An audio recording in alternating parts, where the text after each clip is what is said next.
নমস্কার দর্শকগণ, আজ যে ভিডিওটি আমি বানাচ্ছি এটি গুরুত্বপূর্ণ ভিডিও এবং যারা পূজাপাঠ, আধ্যাত্মিক লাইন এবং সাধনা জগতের সঙ্গে জড়িত তারা এই ভিডিওটি খুব ভালোভাবে দেখবেন। দর্শকগণ, আমরা যে কোনো পুজোতেই বা আমরা কেন এই দুনিয়ার যত ভক্ত অনুরাগী মানুষ আছেন তারা নিজের ইষ্ট দেবতার আরাধনা এবং পূজাতে বিভিন্ন ধরনের ভোগ নৈবেদ্য আমরা অর্পণ করে থাকি। যে কোনো দেবতাকে প্রসন্ন করতে তার পূজা পাঠ, ধূপ দীপ এর সাথে নৈবেদ্য দেওয়ার প্রচলন এটা পূর্ব থেকেই।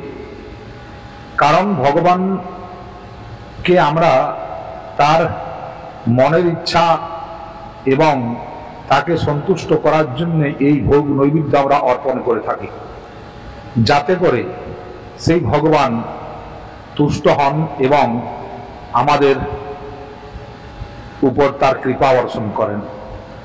দর্শকগণ, এই ভোগ বিভিন্নভাবে মানুষ দিতে থাকে। ভোগ সাধারণত তামসিক, রাজসিক এবং সাত্ত্বিক এই তিন ধরনের ভাগে বিভক্ত।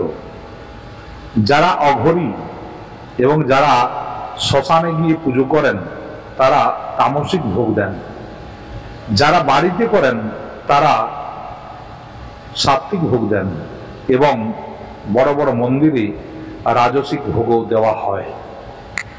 তো দর্শকগণ, আজ আমি মা কালীর নিয়ে যে ভিডিওটি বানিয়েছি, যে মা কালীকে কিভাবে সন্তুষ্ট করা যায় বা ভোগের মাধ্যমে মা কালীকে কিভাবে সন্তুষ্ট করবেন তার জন্য এই ভিডিও।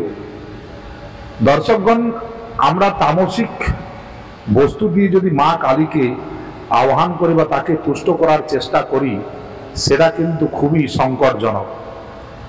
তামসিক বস্তুর উপর মা কালীর ক্রোধ অতিরিক্ত উৎপন্ন হয়, কারণ তিনি হলেন জগদ্ধাত্রী, তিনি হলেন মহামায়া, তিনি হলেন পরাশক্তি।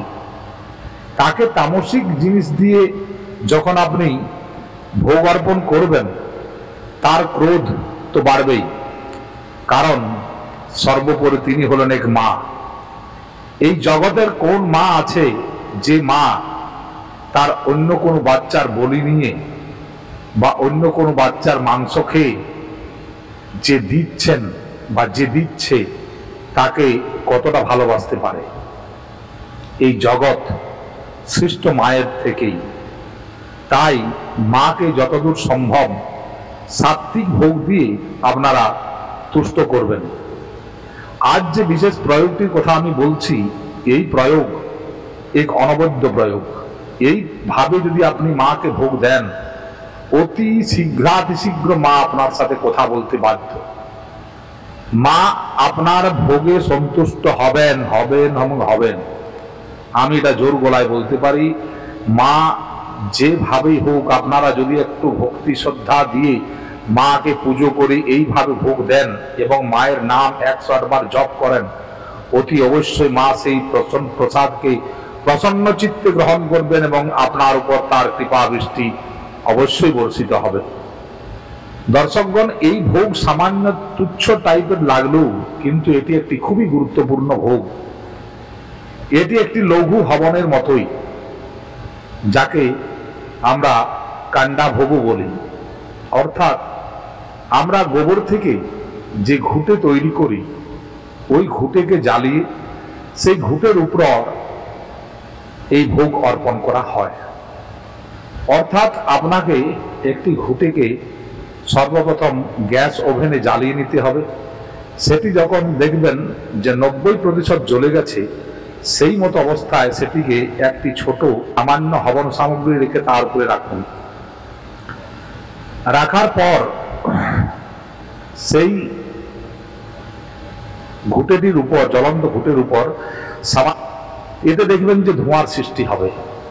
এরপর কি করবেন, একটি সরষের তেলের প্রদীপ ওই হবন কুণ্ডটি যেটি বানিয়েছেন আপনি, লঘু হবন কুণ্ড, ওর সামনে রাখবেন। দেখবেন ওতে অগ্নি জ্বলে উঠবে। এছাড়া আপনারা কর্পূর দিয়েও আপনারা ওই ঘুঁটের উপর, যে ঘুঁটেটি জ্বলছে ওর উপর আপনারা আগুন প্রজ্বলিত করবেন এবং সেই আগুনে যথাবিধি নিয়ম অনুসার, কথাটা ভালো করে শুনবেন, যথাবিধি নিয়ম অনুসার মাকে ভোগ দেবেন। সর্বপ্রথম আপনারা আপনার যারা পূর্বপুরুষ আছেন তাদের নিমিত্ত ভোগ দেবেন, এরপর গণেশের ভোগ দেবেন, এরপর মহাকাল ভৈরবের ভোগ দেবেন, এরপর ভোলেনাথের ভোগ দেবেন, এরপর বটুক ভৈরবের ভোগ দেবেন এবং এরপর দেবেন মা কালীকে। এইভাবে বিধিবিধান অনুসার যদি আপনারা ভোগটি ঠিকঠাক দিতে পারেন তো আমি 100% গ্যারান্টি দিয়ে বলছি মা কালী আপনার কথা শুনবেন শুনবেন শুনবেন। আপনার সকল মনের ইচ্ছা পূর্ণ হতে পারে, আপনি জীবনে যা চাইবেন তাই পাবেন। এই মায়ের হাত সর্বদা ঊর্ধ্বে থাকে। যখনই আপনি মা বলে ডাকবেন, আপনার গর্ভধারিণী মা যদি শুনতে নাও পান, কিন্তু এই মা অতি অবশ্যই আপনার ডাক শুনবেন, কারণ এই মায়ের কান সর্বদা উন্মুক্ত। ইনি হলেন উন্মুক্ত কেশী এবং এনার মতো এত শীঘ্র শুনতে পাওয়া মা এই দুনিয়ায় কেউ নেই।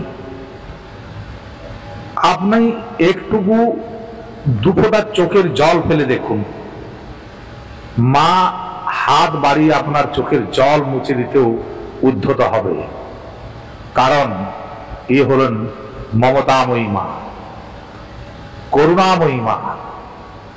এই মায়ের সাথে এই দুনিয়ার কারো তুলনা করা চলে না।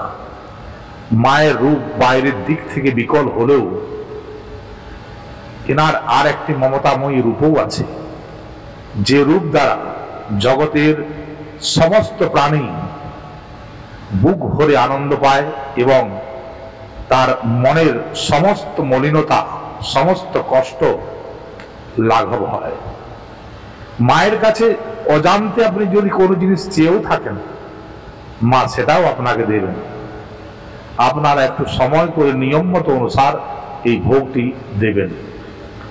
এই ভোগ দেওয়ার দুটি দিন হচ্ছে সপ্তাহের মধ্যে রবিবার, সপ্তাহের মধ্যে রবিবার থেকে শনিবার পর্যন্ত যে দিনগুলি আছে এই দিনগুলির মধ্যে মঙ্গলবার এবং শনিবার যে কোনো একটি বারেও দিতে পারেন বা আপনি এই দুটি বারেও দিতে পারেন।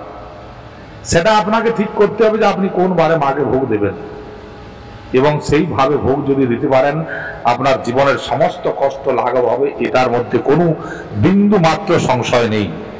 দর্শকগণ, এই ভোগ এক অদ্ভুত ভোগ। এই ভোগের জিনিস হলো মাত্র সামান্য জিনিস, যেটি হলো লবঙ্গ, অর্থাৎ যাকে আমরা লং বলি। এই লং দিয়ে মাকে ভোগ দেবেন। সর্বপ্রথম লংগুলিকে আপনারা ভালো করে বেছে নেবেন, দেখবেন যাতে প্রতিটি লবঙ্গতে ফুল থাকে। এই রকম ফুলযুক্ত লবঙ্গকে মাকে ভোগ দেবেন।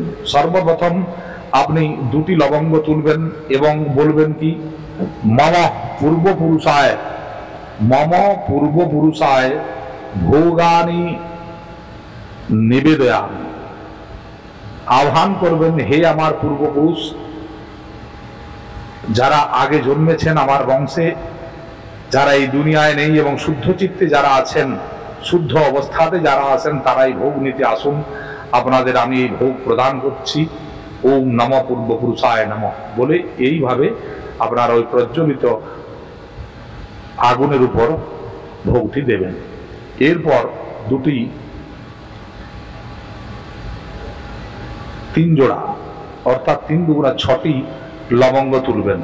তুলে ওম গণেশায় নমঃ স্বাহা, ওম গং গণপতে নমঃ স্বাহা, ওম বক্রতুণ্ডায় হুম ফট স্বাহা, যে কোনো একটি মন্ত্রে আপনারা গণেশজিকে এই ভোগ দেবেন।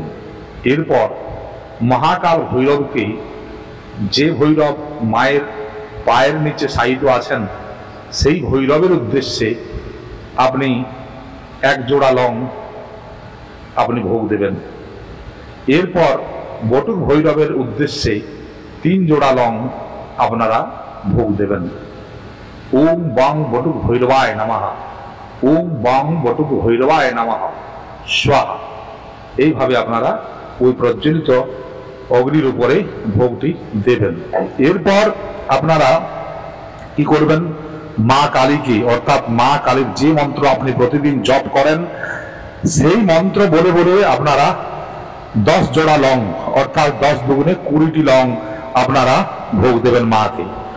যদি আপনি ওম ক্রিম কালিকায় নমঃ মন্ত্র জপ করেন তাহলে এই মন্ত্রে দেবেন ওম ক্রিম কালিকায় স্বাহা, ওম ক্রিম কালিকায় স্বাহা, ওম ক্রিম কালিকায় স্বাহা। এইভাবে মন্ত্র বলতে বলতে আপনারা ওই ভোগগুলি ওই অগ্নির উপর দেবেন।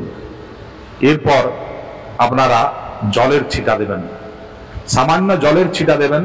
জলের ছিটা দেওয়ার পর যদি আপনার কাছে বাতাসা আছে তো বাতাসা কিংবা গুড় মাকে ভোগ দেবেন, এতে মা খুবই প্রসন্ন হন। বাতাসাতে সিঁদুর লাগিয়ে মাকে স্মরণ করে ভোগ দেবেন। গুড় হলে গুড় আপনি ছোট ছোট টুকরো করে সেই টুকরোগুলি প্রতিটি ভগবানকে, যাদেরকে আপনি আহ্বান করেছেন তাদেরকে আপনি ভোগ দেন। এই ভোগের এতটাই একটা প্রভাব যে এই ভোগ পাওয়া মাত্রই যে কোনো ভগবান খুশ হয়ে যান। এই ভোগ একটি এমনই ভোগ যে ভোগ যে কোনো ভগবানকে দেওয়া যায় এবং ভগবান সহস্র নিজের খুশি মতো এই ভোগকে স্বীকার করেন এবং ভোগদাতাকে নানাবিধ আশীর্বাদ করেন। তো দর্শকগণ, আজকের এই ভিডিওটি আমি যেটি বললাম, আপনারা আপনার বাড়িতে যখন পুজো করবেন বা যারা নিত্য পুজো করেন বা যারা সপ্তাহে পুজো করেন, যারা মাসেও পুজো করেন, যে যে মানুষ পুজো করেন তারা অতি অবশ্যই এইভাবে ভোগ দেন। বেশি ভোগ নৈবেদ্য ইত্যাদি তৈরি করে কোনো লাভ নেই। যেভাবে বললাম এইভাবে ভোগ দেন। এইসব জিনিসগুলো একটি দৈব গুণ আছে, যার জন্য এইসব জিনিসের একটি খুবই মূল্য আছে। তাই আমার এই ভিডিওটি আশা করি সবাইকে আর ভালো লাগবে এবং আপনারা লাইক, শেয়ার এবং কমেন্ট অবশ্যই করবেন। আমার চ্যানেলটি যারা প্রথমবার দেখছেন তারা ভিজিট অবশ্যই করবেন, তারা সাবস্ক্রাইব অবশ্যই করবেন। দর্শকগণ, আজ এই কথা বলে আমি বিরাম নিচ্ছি। মা তারার নামে জয়ধ্বনি দিই, জয় তারা, জয় তারা, জয় জয় তারা, জয় মা মহাকালী, জয় মা কালী কল্যাণময়ী মাগো কল্যাণ।